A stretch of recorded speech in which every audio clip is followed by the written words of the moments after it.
একটা মানুষকে যতটুকু ভালোবাসতে পারে ইসলামী ব্যাংকে আমি ততটুকু ভালোবাসি। আজকে আমি এই অনুষ্ঠানে আসার আগে আমার একজন বোনের সাথে আমি কথা বলছিলাম একটা বিষয়ে। আমি ওনাকে বললাম যে কথা সংক্ষেপ করবেন, আমি ইসলামী ব্যাংকের একটা অনুষ্ঠানে যাব। উনি আমাকে বললেন, আমার সন্তানদেরকে যতটুকুন ভালোবাসি আমি একটা মানুষকে যতটুকু ভালোবাসতে পারে ইসলামী ব্যাংকে আমি ততটুকু ভালোবাসি। এখানে ইসলামী ব্যাংকের অনেক অফিসারগণ আছেন, এই কথাটার ওজন কত এটা আপনি পাল্লা দিয়ে মাপতে পারবেন না।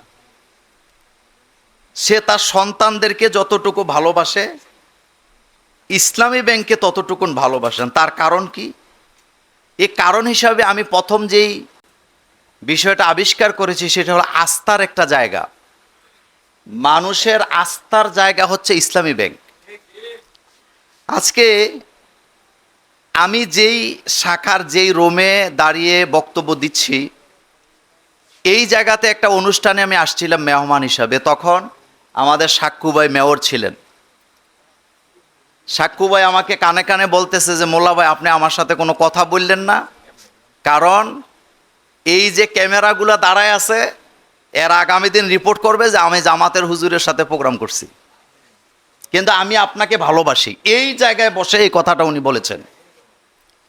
আজকে ইসলামী ব্যাংক সারা পৃথিবীতে চিনে, এবং আপনারা জানেন যে এটা সারা পৃথিবীর 1000 ব্যাংকের মধ্যে একটা ছিল।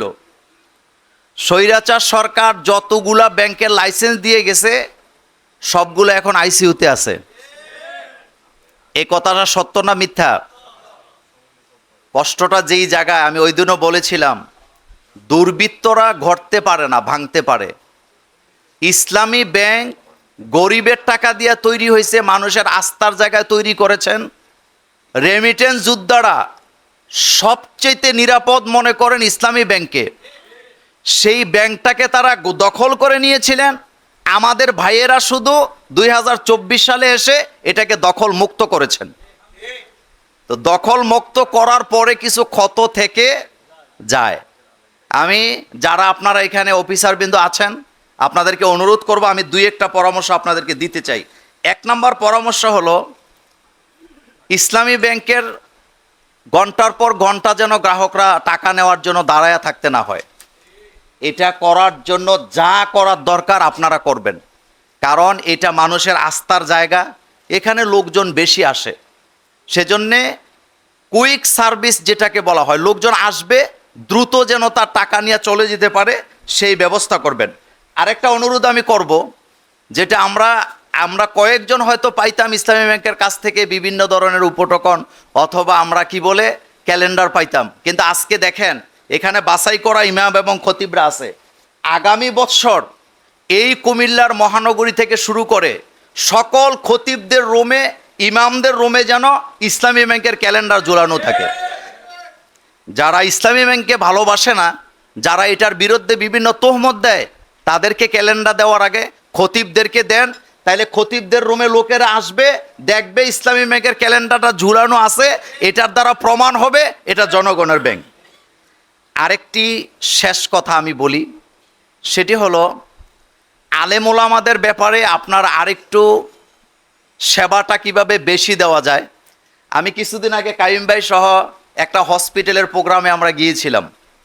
সেখানে হসপিটালের এমডি এবং ডাক্তাররা ঘোষণা দিয়েছেন আলেমদের জন্য আমাদের এখানে আসলে তাদের জন্য 50% ছাড় দেওয়া হবে।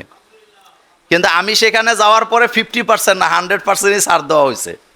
সুতরাং ইসলামী ব্যাংকে একজন খতিব এসে, একজন বক্তা আলেম এসে লাইনে দাঁড়ায়া থাকলে এটা আমার কাছে অসুন্দর মনে হয়। সেজন্যে আপনাদের কাছে আমি অনুরোধ করব, এ ধরনের জাতির রাহবার যারা আইম্মায়ে মাসাজিদ, যারা জাতিকে পথ দেখান, তারা যেন আপনাদের ব্যাংকে এসে লাইনে দাঁড়াতে না হয়। প্রয়োজনে তাদের জন্য আলাদা একটা রুমের ব্যবস্থা করবেন, এবং আপনাদের লোক দিয়ে তাদেরকে একটা সেবা দিয়ে 1 কাপ চা খাওয়াইয়া আপনারা বিদায় দেওয়ার চেষ্টা করবেন। তার কারণ হলো এই ব্যাংক এটা আমাদের ব্যাংক, জনগণের ব্যাংক, ইসলামী আন্দোলনের ব্যাংক। এই ব্যাংক হচ্ছে বাংলাদেশের সমস্ত আপম জনতার ব্যাংক, এটা হলো তাওহিদি জনতার ব্যাংক।